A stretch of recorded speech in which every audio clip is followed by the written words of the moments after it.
Você já teve a vontade de trabalhar mediunicamente ou foi até chamado para o serviço, mas acha que não tem nenhuma mediunidade para isso ou se sente inseguro? Olá, bom dia. Que a paz de Jesus invada os nossos corações nesse instante.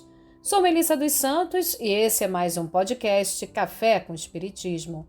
Existem as pessoas que não creem na existência de Deus ou dos espíritos, mas há também as pessoas que não acreditam em si mesmas.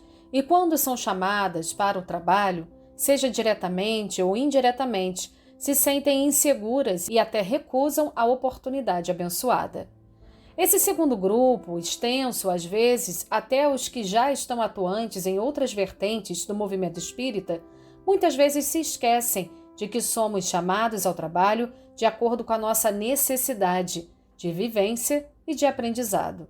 Pode ser que ainda vejam a mediunidade também como algo sobrenatural, se esquecendo de que a mediunidade é um instrumento divino para que possamos exercer o bem. Instrumento esse dado muitas vezes aos mais necessitados de reparos de erros em outras existências. Quando não confiamos em nós mesmos, no sentido de sermos chamados para o trabalho e não irmos por medo ou insegurança, significa também que achamos que o trabalho só pertence e depende de nós. E nos esquecemos de que a espiritualidade sempre vem junto, nos auxiliando, nos amparando e até multiplicando as nossas capacidades por misericórdia, se for o caso. Não queremos dizer com isso que tenhamos que perder o nosso senso crítico ou capacidade de tomar decisões. Dizer não é tão importante quanto dizer sim. Mas o que estamos querendo dizer é que devemos, no processo de autoconhecimento, entender por que estamos dizendo não. E se o não for sincero, baseado em motivos sólidos, que ótimo. Mas se for por outros fatores que no fundo estão ligados a vicissitudes que ainda carregamos, aí temos que repensar e transformar. E por que estamos dizendo tudo isso? Porque a lição de hoje vai falar sobre as maneiras e desculpas que às vezes usamos para enganar a nós mesmos. Estamos na lição 24 do livro Seara dos Médiuns de Emmanuel, Psicografia de Chico Xavier. O título do nosso texto de hoje é Alegas. Emmanuel vai tecer comentários sobre a pergunta número 13, que equivale ao 16º parágrafo da lição 220 do Livro dos Médiuns, de Allan Kardec.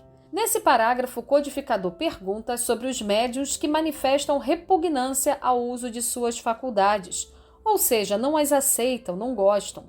E os espíritos respondem, abre aspas, são médiuns imperfeitos, desconhecem o valor da graça que lhes é concedida, fecha aspas. Com base nisso, escreveu Emmanuel na lição que iremos refletir hoje, abre aspas. Alegas descrença da vida celestial por ausência da comprovação que supões adequada e viajas ante a glória do firmamento num gigantesco engenho cósmico de nome Terra, a girar sobre si mesma com imensa velocidade em torno do Sol e não pensas nisso. Alegas que não compreendes como possam surgir irradiações do espírito e te equilibras a cada dia sobre a luz solar que se expande na imensidão do espaço, a 300 mil quilômetros por segundo, sem que lhe abordes a estrutura mais íntima.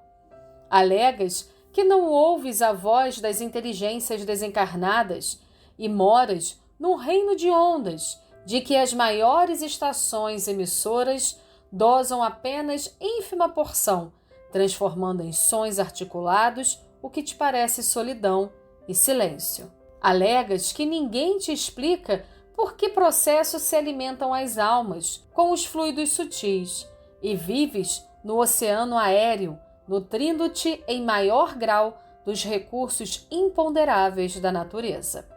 Alegas que a existência humana fora da matéria física é inaceitável por tornar-se invisível. Entretanto, quanta coisa invisível consideras real? Alegas a impossibilidade de materialização transitória dos amigos que já transpuseram as fronteiras do túmulo e apesar das notáveis observações da genética, desconheces como nascestes entre as formas carnais, tanto quanto ignora os processos por que te desenvolves. Não te lamentes, porém, quanto à falta de elementos mediúnicos para o levantamento das boas obras. Não te condiciones a informes alheios para ajudar.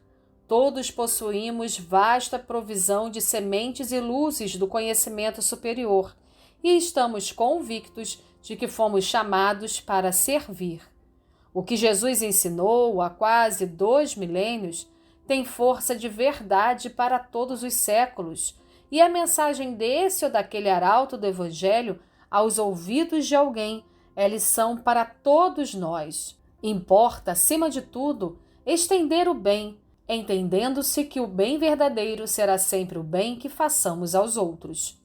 Toma alguns grãos de trigo achados na rua a esmo, não sabes de onde vieram.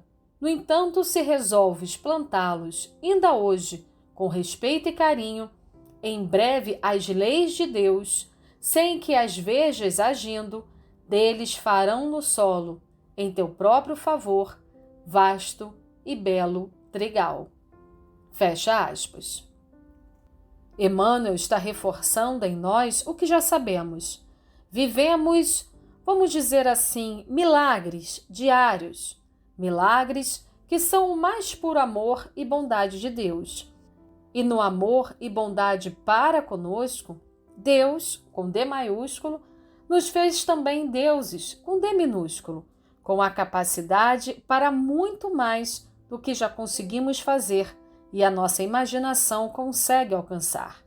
À medida que crescemos moralmente ou que necessitamos para o nosso crescimento, Ele nos permite subir mais um degrau no trabalho construtivo do bem. Mas para isso temos que confiar em nós e, mais ainda, confiar em Deus, o vendo como perfeição, como um pai, uma mãe de todos nós, e nos colocando como verdadeiros filhos, no sentido de sermos instrumentos do seu amor. Que assim possa ser. E até o próximo podcast Café com Espiritismo.